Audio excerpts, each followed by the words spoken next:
Ladies and gents, how are you doing? In a result that'll surprise absolutely nobody, it looks like the Greens pissed it. Yeah, of course they did. Nobody watching this channel surprised, but the great and the good, the clever people, they're astounded apparently. Yeah, I'm not making that up. Analysis: victory for the Greens would be a truly seismic result. Really? It's a seismic result, is it? You're surprised by that, Telegraph journalist. Are you? Because every window cleaner, plasterer, bricklayer and scaffolder in the country saw it coming 200 miles away, didn't they? Because pasty ginger blokes vote for whoever they want. They vote for Labour or the Greens or the Tories or Reform or anybody else. However, dogmatic adherents of the world's worst desert religion, the regulars at Allen's snack bar, vote how the imams tell them.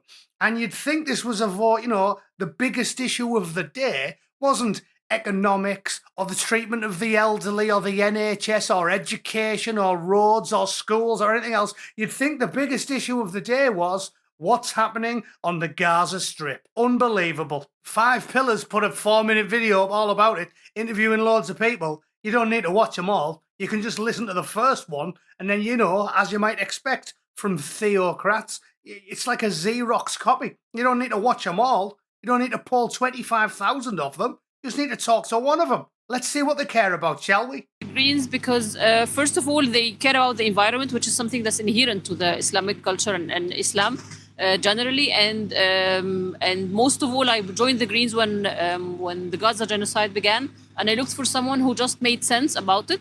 And the Greens were the only ones who made sense about it and said it as it is a genocide, and we shouldn't stand against the Palestinians in this. This is, for me, it's the main reason. There you go. Thanks for that, jihadi Harry Potter. Yeah, cheers. It's ridiculous. I can't believe this has surprised people. Listen to this posh bloke on GB News talking to another posh bloke. I tried to speak to a number of members of the South Asian community. Women turned to me and said, "No, my husband deals with that," says Sam Coates of Sky News. What? Whoa, who would have guessed? Listen to him. He actually sounds surprised. And just trying to talk to people. I did speak to try to speak to a number of members of the South Asian community. Women turned to me and just said, "No, my husband deals with that."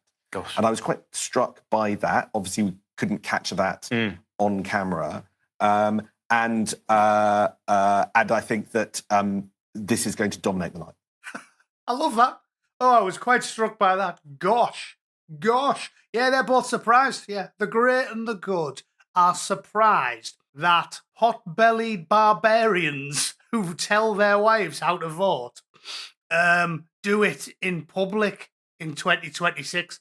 They've been doing it for 1,000 years, you dopey twat. Paul Joseph Watson summed up best: Gorton and Denton proves the blindingly obvious. The democratic onslaught is primarily about importing future voters to seize power and irrevocably deracinate and destroy England, yet confusing absolutely nobody other than the elites that run the show. Also, there was one last thing to show you at the end of that 5 Pillars video, wonderfully brazenly sinister, from the regulars at the marvellous snack bar. We are fighting for you here. This is just the latest chapter. However, coming soon to your areas, you will also have the same chance. Whether it's the local elections or the general elections, you'll have the same chance, and we will then in turn be watching you. Please, please, please make the right choice. We in turn will be watching you.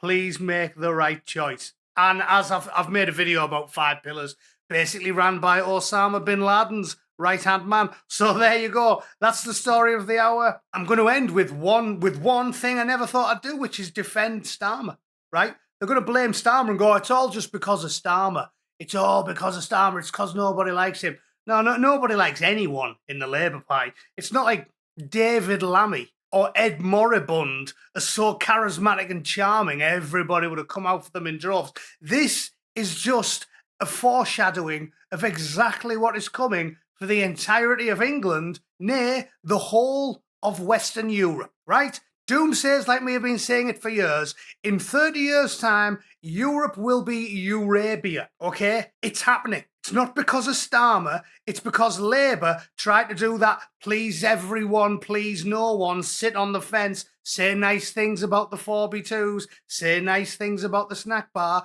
It doesn't work. They despise each other, and they always will.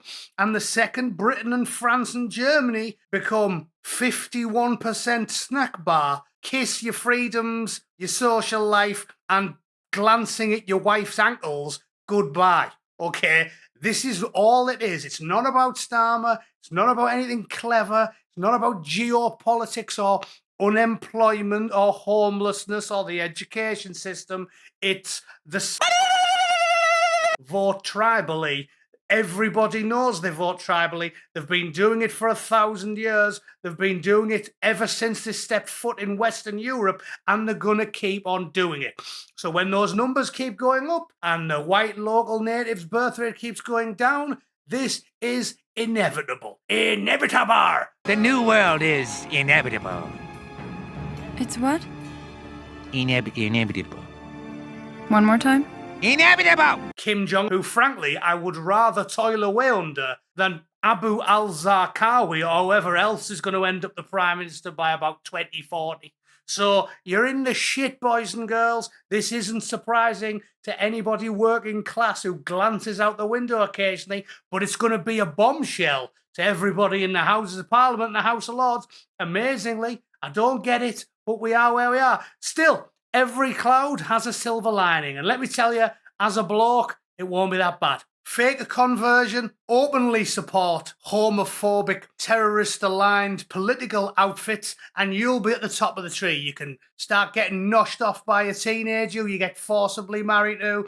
Owen Jones is going to get thrown off a car park roof. Loads of the people in the Labour Party who you've always hated, they'll be getting the good news when a load of beardy weirdies from the third world take over. So there's many things to look forward to if you're a straight man and you're willing to sell your country and your principles down the river. It ain't going to be that bad. It ain't going to be that bad. The misery and the dismay when what's coming finally dawns on the tens of millions of wet lefty Europeans, mainly the women and the LGBT community and the 4B2s, of course, is going to be laugh out loud funny. It's going to be almost worth losing your homeland forever. This is merely the beginning of the end. You know it, I know it. Anybody who can do basic maths has knew this is coming for the last 40 years. It's only a surprise to the fucking elite. There you go. Anyway, that's just my opinion. If you think I'm totally wrong, and, you know, in 2030, all the beady weirdies are going to have a shave, start listening to Culture Club and showering regularly, you let me know in the comments, because you're a mental case. And I love talking to absolute psychopaths. All right, see you all tomorrow. Toodle pip. Cheers.